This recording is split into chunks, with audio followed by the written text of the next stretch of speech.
ان کو سیف اللہ کہا جاتا، اللہ کی تلوار، اسے کوئی کاٹ نہ سکا اور وہ کاٹتے چلے گئے۔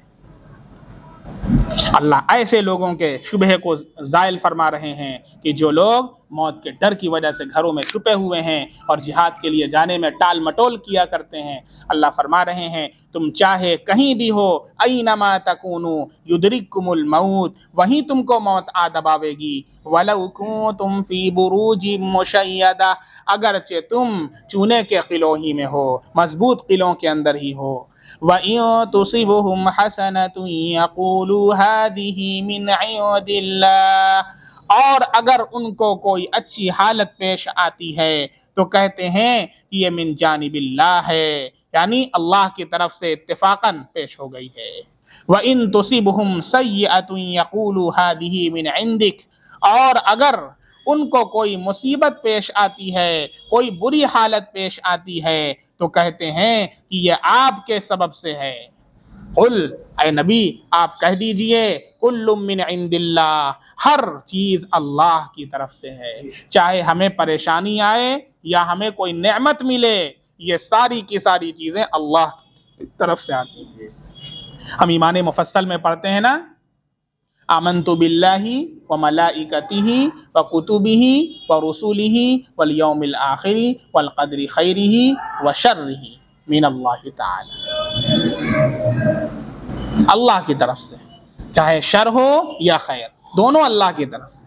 ایسا نہیں ہے کہ خیر کا خالق تو اللہ ہے اور شر کا خالق کوئی اور ہے، نہیں، اللہ ہی خیر کا بھی خالق ہے، اللہ ہی شر کا بھی خالق ہے، لیکن خیر کی نسبت اللہ کی طرف کرنا ہے، شر کی نسبت اپنی طرف،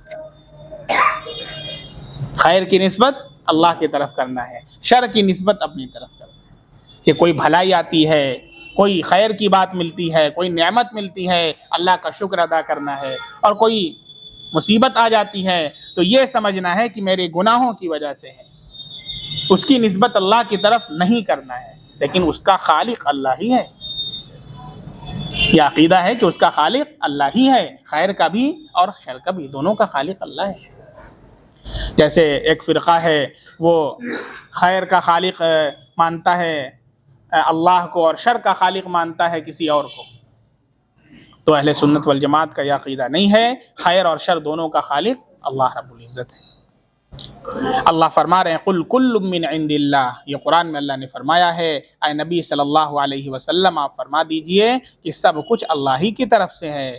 فما لہؤلاء القوم لا یکادون یفقہون حدیثا، تو ان لوگوں کو کیا ہو گیا کہ بات سمجھنے کے قریب بھی نہیں نکلتے، سمجھنا تو دور کی بات ہے، سمجھنے کے قریب بھی نہیں آتے کہ اللہ رب العزت نے کیا نازل کیا ہے، نبی کریم صلی اللہ علیہ وسلم کیا فرما رہے ہیں، اس کو سمجھنے کے قریب بھی نہیں آتے، سمجھنا تو دور کی بات ہے، اتنا دور دور سے بھاگ جاتے ہیں اور نبی کریم صلی اللہ علیہ وسلم کی باتوں پر عمل نہیں کرتے۔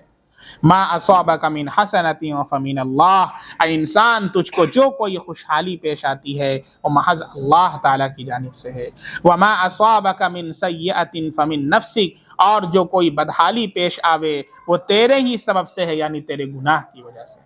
چنانچہ روایت کے اندر آتا ہے، اللہ کے نبی صلی اللہ علیہ وسلم کا ارشاد ہے کہ انسان کو ایک کانٹا بھی چبھتا ہے تو اللہ رب العزت اس کے بدلے اس کی خطا کو معاف فرماتے ہیں، اس کی گناہ کو معاف فرماتے ہیں۔ تو مومن کسی بھی حال میں خیر سے خالی نہیں ہے، اگر اچھائی کرتا ہے تو بھی اس پر اللہ اجر عطا فرماتے ہیں، اگر اس کو کوئی تکلیف پہنچتی ہے تو اس پر بھی اللہ تعالیٰ اس کی گناہ کو معاف فرماتے ہیں، اس کی خطا کو معاف فرماتے ہیں۔ اگر کافر کو کوئی تکلیف پہنچتی ہے تو وہ اس عذاب کا ایک ادنا سا نمونہ ہے جو اسے کل قیامت میں ہونے والا ہے، اور مومن کو کوئی تکلیف پہنچتی ہے، میرے نبی نے فرمایا کہ اس کی گناہ کو اللہ تعالیٰ معاف فرماتے ہیں، اور گناہ جب معاف ہو جاتی ہے تو اللہ رتبے کو جنت کے اندر بلند فرماتے ہیں۔ اس لیے ہمیشہ استغفار کی کثرت کرنا چاہیے، ہمیشہ استغفار کی کثرت کرنا چاہیے، اور یہ استغفار بہت سے مسائل کا حل ہے، بہت سے مسائل کا حل ہے، اس لیے کثرت سے استغفار کرنا چاہیے۔ اور استغفار کا مطلب یہ صرف نہیں ہے کہ گناہ ہی معاف ہوتی ہیں، اگر گناہ نہ ہو تو درجات کو اللہ بلند فرماتا ہے، اس لیے نبی کریم صلی اللہ علیہ وسلم کو بھی استغفار کا حکم ہے۔ آپ صلی اللہ علیہ وسلم بھی استغفار فرمایا کرتے تھے۔ تو استغفار کا مطلب صرف یہ نہیں ہے کہ گناہ ہی معاف ہوتی ہے، بلکہ اللہ رب العزت گناہ کے بعد درجات کو بلند فرماتے ہیں۔ اس لیے ہر وقت جو ہے استغفار کرنا چاہیے، کثرت کے ساتھ استغفار کرنا چاہیے۔ کابرین بتاتے ہیں کہ صبح اور شام جو ہے وہ ایک تسبیح کم سے کم استغفار کی ہم کر لیں، اور یہ کوئی محدود وقت نہیں ہے، بلکہ لا تعداد چلتے پھرتے اٹھتے بیٹھتے استغفر اللہ پڑھتے رہیں۔ یہ تو چھوٹا ہے، اور اگر پورا استغفار پڑھنا ہو تو استغفر اللہ الذی لا الہ الا هو الحی القیوم واتوب الیہ، یہ پورا استغفار پڑھ لیا کریں، نہیں تو کم از کم استغفر اللہ تو ہم پڑھ لیا کریں۔ یہ چھوٹا سا ہے، اس سے اللہ رب العزت جو ہے ہماری خطاؤں کو معاف فرماتے ہیں۔ تو فرمایا وَأَرْسَلْنَاكَ لِلنَّاسِ رَسُولًا، اور ہم نے آپ کو تمام لوگوں کی طرف پیغمبر بنا کر بھیجا ہے، تمام لوگوں کی طرف۔ اس سے اس بات کی طرف اشارہ ہے کہ تمام لوگ، چاہے وہ غیر مسلم ہوں یا کرسچنس ہوں یا یہودی ہوں، اللہ کے نبی صلی اللہ علیہ وسلم سب کے لیے نبی بنا کر کے بھیجے گئے، پوری امت کے لیے نبی بنا کر بھیجے گئے۔ اور امت کی دو قسمیں ہیں، ایک امت دعوت ہے اور ایک امت اجابت ہے۔ ایک امت دعوت اور ایک امت اجابت۔ ہم لوگ کون سی امت ہیں؟ کون سی ہیں؟ امت اجابت ہیں۔ یہ میرٹھ سے جماعت آئی، میں نے پچھلے ہفتے پوچھا تو انہوں نے بھی کہا امت دعوت۔ یہ تو جان لیں کہ ہم لوگ کون سی امت ہیں، امت اجابت ہیں ہم لوگ۔ امت دعوت غیر مسلم ہے، امت دعوت نصارہ اور یہودی ہیں۔ دعوت دیتے ہیں نا، دعوت دیتے ہیں نا، وہ امت دعوت ہیں۔ ہم امت اجابت ہیں۔ اجابت کا مطلب قبول کر لینا۔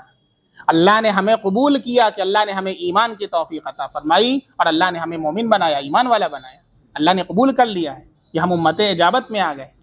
امت دعوت وہ امت کہلاتی ہے جس نے ایمان قبول نہیں کیا ہے، اسے ایمان کی دعوت دی جاتی ہے۔ ہمارے نبی صلی اللہ علیہ وسلم جا کر کے دعوت دیا کرتے تھے، صحابہ اکرام جا کر کے دعوت دیا کرتے تھے، قولوا لا الہ الا اللہ تفلحوا، اے لوگو لا الہ الا اللہ کہہ لو کامیاب ہو جاؤ گے۔ تو ہم لوگ امت اجابت کے اندر ہیں، یہ امت دعوت کے اندر ہیں۔ تو اللہ رب العزت نے ہمارے نبی صلی اللہ علیہ وسلم کو سب کی طرف نبی بنا کر کے بھیجا ہے۔ یہ ساری کے سارے اللہ کے نبی کی امت ہے، خواہ وہ امت دعوت ہو یا امت اجابت ہو۔ اب یہ ہمارا فریضہ ہے کہ ہم امت اجابت کے اندر آ گئے ہیں تو اللہ رب العزت ہم سے بھی وہ کام لے کہ جو اللہ رب العزت نے جو کام نبیوں سے لیا ہے، کہ اللہ رب العزت ہم سے بھی ایسا کام لے، اور جہاں تک ہو سکے ہم اللہ کے مشن کو، نبی کریم صلی اللہ علیہ وسلم کی تعلیم کو ہم عام کرنے میں اپنا حصہ ادا کریں۔ ضروری نہیں ہے کہ ہر انسان جو ہے وہ کیا کر لے، ہر انسان جو ہے وہ عالم بن جائے، ہر انسان مولانا مفتی بن جائے، لیکن اتنا تو ضروری ہے کہ ہم اپنے شعبے کی لائن کے جو مسائل ہیں ان کو ہم سیکھ کر کے، موٹے موٹے مسائل ہم جان کر کے اپنے اہل و عیال کو بتانے والے بن جائیں، اپنے اہل و عیال کو، اپنے رشتہ داروں کو، اپنے دوست و احباب کو بتانے والے بن جائیں کہ نماز پڑھنا فرض ہے، نماز کیسے پڑھی جاتی ہے، روزہ رکھنا فرض ہے، روزہ کیسے رکھا جاتا ہے، زکوٰۃ دینا فرض ہے، زکوٰۃ کیسے دی جاتی ہے۔ تو 5 موٹے موٹے جو اسلام کے پلر ہیں، کم سے کم اس کے بارے میں ہمارا نالج ہو، اور پھر اس کے بعد جو ہم کام کر رہے ہیں، جس شعبے کے اندر ہم ہیں، اس کے مسائل ہم معلوم کر لیں تو زندگی میں ہم کو پیش آتے ہیں تو اللہ رب العزت کے ہم یہ کہہ سکیں گے کہ اللہ ہم نے تو اپنی زندگی کو سیکھنے سکھانے کے اندر گزار دیا ہے۔ اور تجارت کرنا یہ بھی عبادت ہے، تجارت کرنا بھی کیا ہے؟ یہ عبادت ہے، یہ کوئی دنیا کا کام نہیں ہے، یہ بھی دین کا حصہ ہے۔ ہمارے نبی صلی اللہ علیہ وسلم نے تجارت کی، اس لیے ہم کو کیا کرنا ہے؟ تجارت بھی کرنا ہے، تو تجارت اس طریقے پر کرنا ہے جس طریقے پر ہمارے نبی صلی اللہ علیہ وسلم نے بتایا ہے۔ تو اللہ کے نبی نے فرمایا سچا امانت دار تاجر کل قیامت میں انبیاء کے ساتھ اٹھایا جائے گا، شہداء کے ساتھ اٹھایا جائے گا۔ اس لیے اللہ کے نبی صلی اللہ علیہ وسلم کو اللہ نے پوری امت کی طرف نبی بنا کر کے بھیجا ہے، اور فرمایا وَكَفَى بِاللَّهِ شَهِيدًا، اور اللہ تعالی گواہ کافی ہیں، مَن يُطِعِ الرَّسُولَ فَقَدْ أَطَاعَ اللَّهَ، جس شخص نے رسول کی اطاعت کی اس نے خدا کی اطاعت کی۔ رسول کی اطاعت اللہ کی اطاعت ہے، اس لیے جس نے رسول کی اطاعت کی اس نے اللہ کی اطاعت کی۔ وَمَن تَوَلَّى، اور جو شخص روگردانی کرے گا، یعنی پیٹ پیچھے بھاگے گا اور اللہ کے نبی کی بات کو نہ مانے گا، فما ارسلناک علیہم حفیظا، تو آپ ان کو آپ کو ہم نے نگراں بنا کر کے نہیں بھیجا ہے۔ آپ صلی اللہ علیہ وسلم بہت غمزدہ ہو جایا کرتے تھے، یارے ہم نے دعوت دی اور اس نے قبول نہ کیا۔ آپ صلی اللہ علیہ وسلم انتہائی غمزدہ ہوتے تھے، اور حتیٰ کہ بسا اوقات اللہ نے یہ فرمایا لعلک باخع نفسک، اے نبی کہیں آپ اپنے آپ کو ہلاک نہ کر بیٹھیں۔ تو اس لیے آپ کا کام ہے پہنچا دینا، آپ کا کام ہے نصیحت کر دینا، آپ کا کام ہے حق بات پہنچا دینا، عمل کرنا نہ کرنا یہ ان کا کام ہے۔ آپ سے یہ پوچھ نہیں ہوگی کہ آپ نے کیوں عمل نہیں کروایا، آپ سے یہ پوچھ نہیں ہوگی۔ چنانچہ دوسری جگہ اللہ نے فرمایا وَلَا تُسْأَلُ عَنْ أَصْحَابِ الْجَحِيمِ، اہل جہنم کے بارے میں آپ سے سوال نہیں ہوگا کہ وہ جہنم میں کیوں گئے، وہ اپنے عمل کی وجہ سے گئے۔ آپ نے حق بات پہنچا دیا، آپ نے ان کو نصیحت کر دی، آپ نے تذکیر کر دی، بس یہ حجت تمام ہو گئی۔ اب انہوں نے اپنے عمل کی وجہ سے غلط راستے کا انتخاب کیا ہے اور اعمال بد کی وجہ سے جہنم کے اندر گئے۔ اللہ فرماتے ہیں کہ آپ سے اہل جہنم کے بارے میں سوال نہ ہوگا، آپ سے اس کا سوال ہوگا کہ آپ نے حق بات پہنچا دیا تھا۔ اسی لیے اللہ کے نبی صلی اللہ علیہ وسلم نے حجۃ الوداع کے موقع پر سارے صحابہ کو گواہ بنا کر کے کہا، اے صحابہ کیا میں نے تم تک اللہ کی دعوت کو پہنچا دیا؟ سارے صحابہ نے بیک زبان ہو کر کے کہا آپ نے پہنچایا ہی نہیں بلکہ حق ادا کر دیا۔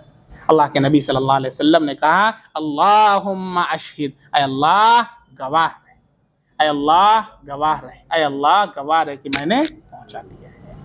اللہ رب العزت ہم سب لوگوں کو علم و عمل کی توفیق عطا فرمائے۔ سبحان اللہ بحمدہ، سبحانک اللہم بحمدک، اشہد ان لا الہ الا انت، استغفرک واتوب الیک۔ سبحان ربک رب العزت عما یصفون، وسلام علی المرسلین والحمد للہ۔